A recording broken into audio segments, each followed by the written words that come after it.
لن ينال الله لحومها ولا دماؤها ولكن يناله التقوى منكم كذلك سخرها لكم لتكبروا الله على ما هداكم وبشر المحسنين.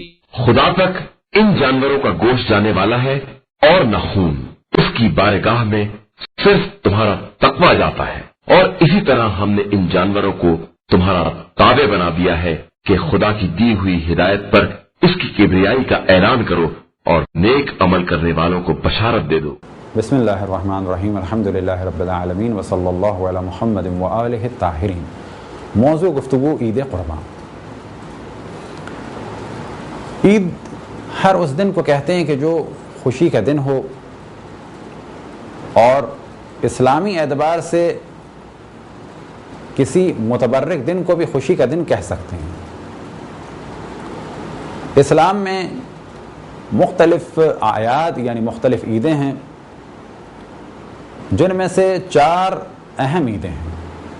عید الفطر، عید الاضحیٰ اور ایک ایسی عید جو ہر ہفتے آتی ہے اسے روایتوں میں کہا گیا عید الجمعہ اور عید الغدیر. ایک روایت میں امام جعفر صادق علیہ السلام سے سوال ہوا کتنی عیدیں ہیں، تو آپ نے فرمایا عید الفطر، عید الاضحیٰ، عید الجمعہ اور عید الغدیر، اور سب سے افضل عید عید غدیر ہے. اب اس جانب توجہ رہے کہ یہ عید غدیر فقط شیعوں کے لیے نہیں ہے بلکہ تمام مسلمانوں کا اجماع ہے کہ جب رسول اللہ صلی اللہ علیہ وسلم حج سے واپس پلٹے تو خم کے علاقے میں ایک غدیر یعنی ایک ایسی جگہ کہ جہاں پر بارش کا پانی جمع ہو جاتا ہے، ایک ایسا مقام کہ جس کے بارے میں کہا جا سکے خشک تالاب، البتہ بہت بڑا تالاب. جب آپ وہاں سے گزرے تو اللہ سبحانہ و تعالیٰ کا ارشاد ہوا یا ایھا الرسول بلغ ما انزل الیک من ربک فإن لم تفعل فما بلغت رسالتہ واللہ یعصمک من الناس، کہ اے میرے رسول یہ پیغام پہنچا دو کہ جو تم تک پہنچا ہے. اگر یہ پیغام نہ پہنچایا تو ایسا ہے جیسے تم نے پیغام رسانی کا کام ہی انجام نہیں دیا. اور تمام مسلمانوں کا اجماع ہے کہ اس کے بعد آپ نے سب کو جمع کیا اور حکم دیا کہ جو آگے جا چکے ہیں انہیں پیچھے بلاؤ، جو پیچھے رہ گئے ہیں انہیں آگے بلاؤ. اور اس کے بعد آپ نے خطبہ دیا اور اس پہ بھی تمام مسلمانوں کا اجماع ہے کہ آپ نے فرمایا مولا امیر المؤمنین کے دست مبارک کو بلند کر کے من کنت مولا ہو فہذا علی مولا، جس کا میں مولا اس کا علی مولا. اور اس سے پہلے آپ نے سب سے گواہی لی الست اولی بکم من انفسکم، آیا میں تم سب پر تمہاری جانوں سے زیادہ حق رکھتا ہوں. جب سب نے کہا بلا یا رسول اللہ یعنی جی یا رسول اللہ، تو آپ نے فرمایا من کنت مولا ہو فہذا علی مولا، کہ جس کا میں مولا اس کا علی مولا. لہذا مولا امیر المؤمنین علیہ السلام کو رسول اللہ صلی اللہ علیہ وسلم نے منصب امامت پر فائز فرمایا تاکہ جو خدمات رسول اللہ صلی اللہ علیہ وسلم نے انجام دی ہیں اور جو خدمات ان سے پہلے انبیاء علیہ السلام نے انجام دی ہیں، یا بالفاظ دیگر حضرت آدم سے لے کے حضرت خاتم تک تمام انبیاء کی تعلیمات کو دنیا تک مولا امیر المؤمنین علیہ السلام پہنچا سکیں. اور یہی وجہ ہے کہ اللہ سبحانہ و تعالیٰ کا ارشاد ہے فَإِن لَمْ تَفْعَلْ فَمَا بَلَّغْتَ رِسَالَتَهُ، کہ اگر تم نے علی ابن ابی طالب کو اس منصب پر فائز نہیں فرمایا تو کیا ہوگا، ایسا ہے جیسے کہ تم نے رسالت کا کام انجام نہیں دیا. یعنی جو کام تم نے کیا ہے رسالت کا وہ لوگوں تک صحیح طریقے سے نہیں پہنچ پائے گا اگر علی ابن ابی طالب کی خلافت اور وصایت کا اعلان نہیں کیا. یہ ہے عید غدیر.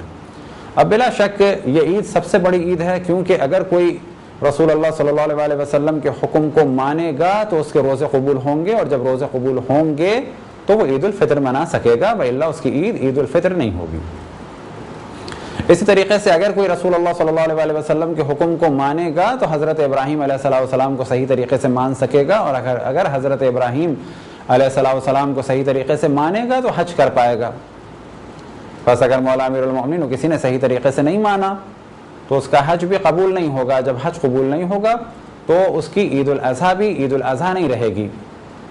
اسی طریقے سے اعمال شب جمعہ و روز جمعہ بھی اسی صورت میں قبول ہوں گے کہ جب رسول اللہ صلی اللہ علیہ وسلم کے اس حکم کو مانا جائے. بس یہ تو ہیں 4 مشہور عیدیں. بس عید کے معنی ہے ایک متبرک اور خوشی کا دن. عید قربان یا عید الاضحیٰ، قربان کہتے ہیں ہر اس چیز کو کہ جس کے ذریعے سے اللہ سبحانہ و تعالیٰ سے قریب ہوا جا سکے. اور اضحیٰ یعنی سورج کا بلند ہونا.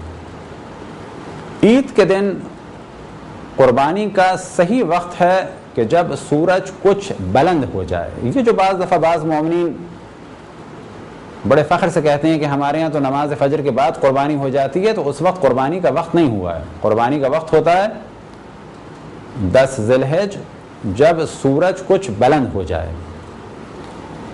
والشمس والضحاہا، قسم ہے سورج کی اور اس کی روشنی کی. اور عید الاضحیٰ ہی کی وجہ سے جس جانور کو قربان کیا جاتا ہے اسے کہا جاتا ہے اضحیہ، اور وہ جانور جو حج میں قربان کیا جاتا ہے اسے کہا جاتا ہے ہدی یا ہدیہ. تو عید الاضحیٰ کے معنی ہے وہ عید کہ جس میں جانور کی قربانی سورج کے بلند ہونے کے بعد کی جاتی ہے. یہ تھا ایک مختصر سا تعارف عید الاضحیٰ کا. خداوند تبارک و تعالیٰ سے دعا ہے کہ ہم سب کو صحیح طریقے سے عید الاضحیٰ منانے کی توفیق عطا فرمائے. وصلی اللہ علی محمد و آلہ الطاہرین.